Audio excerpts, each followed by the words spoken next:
This video is all about what I have planned for the next 12 months and my goals for the next 12 months as a wedding photographer. So I've had a couple months off, I've got a new baby girl, and funny story, the camera strap on the side of my Nikon Z8 actually broke 10 seconds before I took this photo. So literally as the birth was happening, my camera fell out of my hands and I caught it, picked it up, and then actually popped, which was quite dramatic. So this year I'm planning on getting more organised with my entire workflow. I tend to hyper-focus on quite a lot of things, which I shouldn't be hyper-focusing on.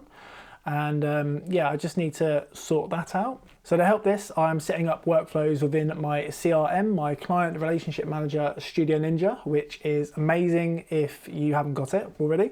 You can sign up for a free trial, by the way, on their website or use my code. It's really, really good. So what I've done in Studio Ninja is I've organised my entire workflow to help remind me of things. I've set up auto emails, so 3 months before a wedding, they get an update about what they can expect. So 6 weeks before the wedding, I send out a Calendly link where they have access to my online calendar, and then they can book in for a Zoom call with me. And then we can have a catch up, discuss their wedding day, discuss their fears, discuss their wants, their needs, everything like that. And then I send over a questionnaire.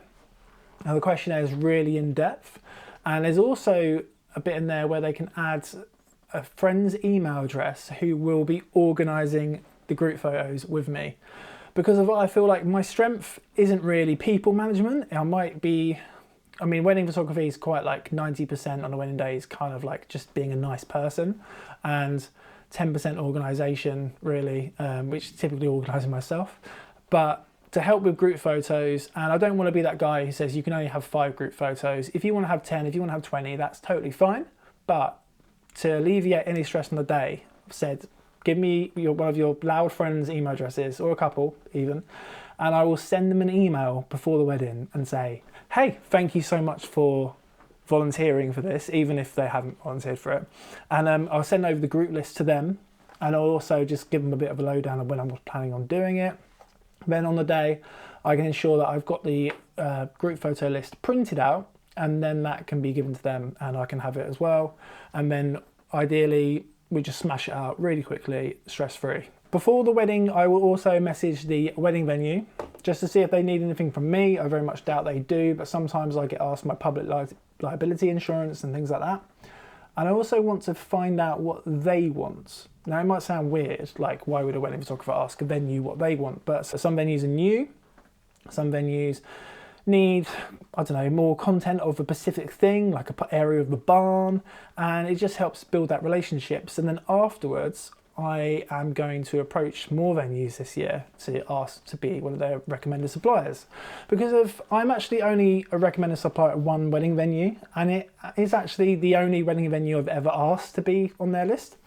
It's called Winter's Barns, and it is fantastic. I'm actually doing some video work for them later this year, and I can't wait. You might ask, why do I suddenly want to be on recommended lists? Well, as soon as they put me on their recommended supplier list page, I had an inquiry the next day specifically telling me they found me on that page, and then they booked. And then they happened to book one of my friends who's a videographer who I recommended, and that is just awesome. So I'm going to push that this year.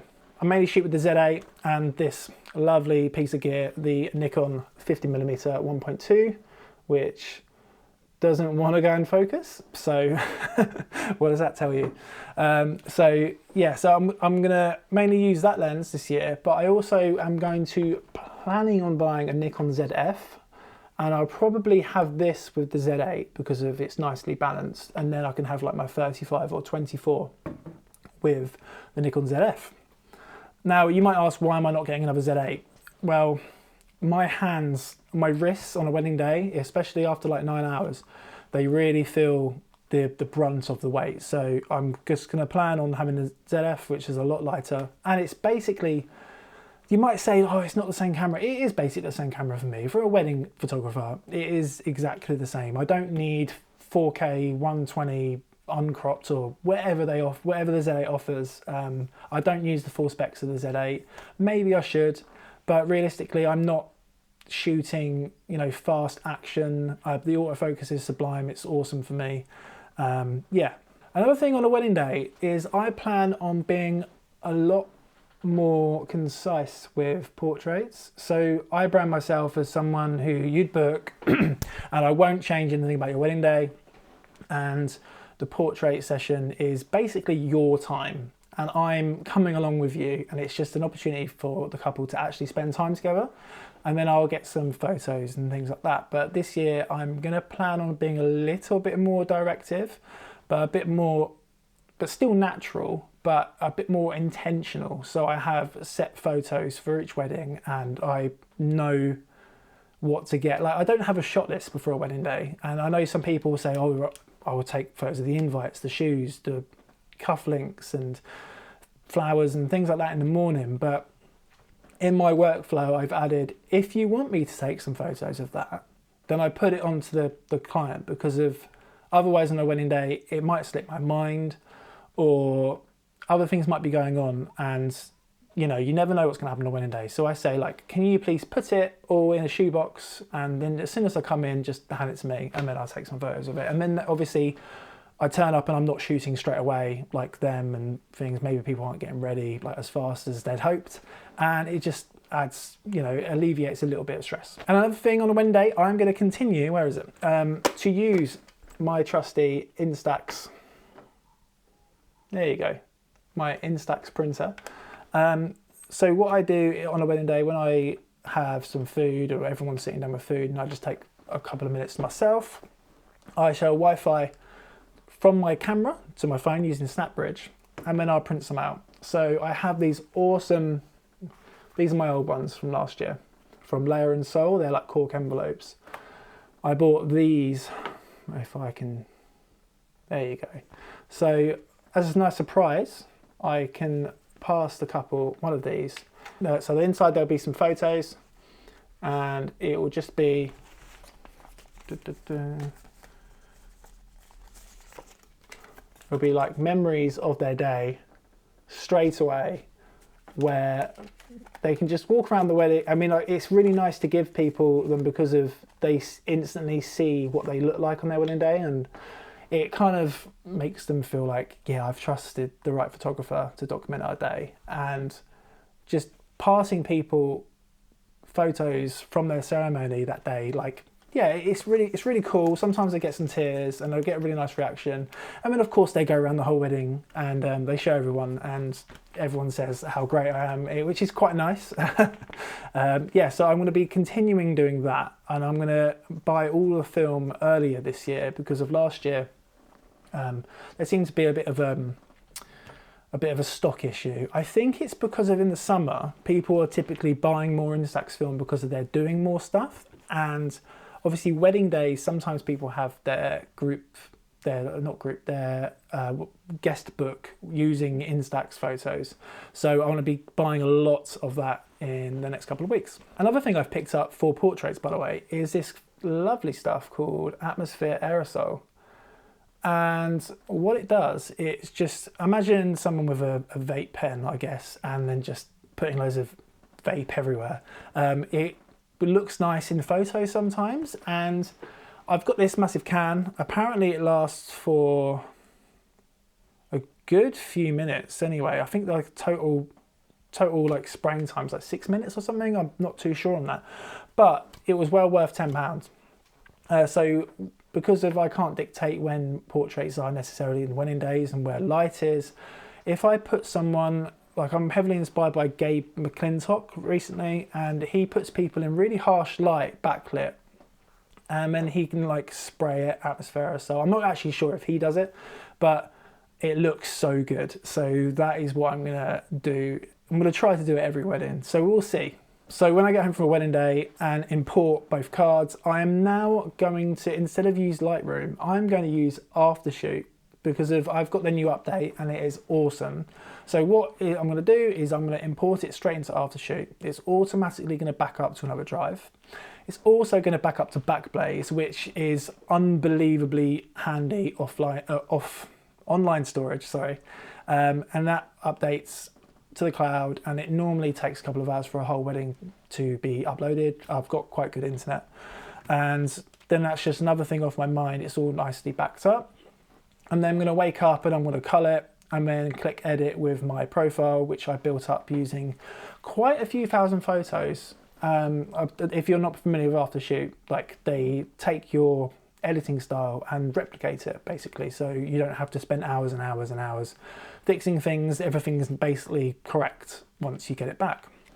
So I'm going to do a lot more of that. I'm actually going to build, I think for the first couple of months this year, wedding season starts next in like a few weeks for me. So I'm going to start building up a new Aftershoot profile because I want my editing to be a little bit more timeless. I know when I first started a few years ago, I look back at the photos and it's not me. So I kind of want it to be a bit more timeless, a bit more filmic. Filmic, is that a word? So yeah, that's what my plan is for editing. With delivery, I used to say, hey, like, you know, you'll get them in a couple of weeks or you'll get them in 6 weeks time. I'm going to try and stay organized as much as possible, especially with Aftershoot. Once I edit the gallery and upload it to PicTime, I can just schedule an auto email, and then I can just let the couple know on the day, on the wedding day, and afterwards by email that they'll have their full wedding day on their month anniversary. So as soon as it hits, like, so if they get married on the 1st of the month, the next 1st of the month, that's when they'll have their wedding day at 7 p.m. with their slideshow. So that just gives them something to look forward to, and typically they should be back from their honeymoon. Like, normally people don't take like a 3.5 week honeymoon. So goals moving forward. So in 12 months time, it might sound a bit strange, I want to have Fridays off work. So that means every single Friday I don't have work, and then if I've got a wedding, if I have a wedding inquiry for a Friday, I'll just chalk it up to see, like, if I really want to do that wedding, if that makes sense, because then I can have Fridays off and then I work weekends, and then that's all good. I can just have dedicated Fridays off, and it will help with family life as well. I would like to buy a Nikon ZF, I think I've already said that, and I would also like to buy a Tesla. And it might sound a bit strange, but it's a goal, and it's quite a healthy goal to have, to be honest. Yeah, I really could do with a new car, and I think like the only time I'm ever going to buy a car is going to be like next year. So yeah, that's what my plan is. And also I'm just going to maybe dedicate every single year, like we kind of like, if we're going to go on holiday, we kind of see where I'm not working, and then we kind of work it around then. But moving forward, I want to have a maximum of 4 weddings in August, which might sound a bit weird, like peak season in the UK, but I have young kids and we want to go away on holiday, and I don't really want to take them out on term time all the time. I don't want to be that guy, and I just want to have a normal family life, so to speak. So take them out on holiday. So what we're going to do is I'm just going to schedule weeks ahead, like years ahead, and then won't take any weddings for them days or weeks. And yeah, then it's just a bit more structure, and then it helps everyone, like, if I know what I'm doing. And yeah, like, my personal life is not dictated by what by my job, basically, because that's why I'm a wedding photographer. I don't want to go to a 9 to 5 and have put in for annual leave with management and then get it declined and stuff. So I really want to take control of my business. Yeah, I'm really looking forward to everything I've got in store this year. I've got 27 weddings this year, which is the perfect amount for me, because then I can now make a lot more YouTube content. I can make more reviews and walkthroughs and behind the scenes, and take on a lot more engagement shoots as well, because I haven't really been doing as many as I used to. And I really feel like they help build a rapport with people. Yeah, especially, it's not just like, hey, nice to meet you, I can't wait for your wedding, let's go and shoot. I normally meet in a pub or a bar or a cafe before, and we just have a chat, really get to know each other before I get the camera out, and that's really beneficial. But yeah, I will do a recap on this video halfway through the year, just to see how my goals are going and if they're going to be realistic. And but I mean, realistic goals, who needs realistic goals? You don't need realistic goals. I mean, they're not that unrealistic, to be honest. I should have said a lot more. But 12 months time, 13th of March, 2025, let's see if I get a Tesla and dedicated days off. Yeah, peace.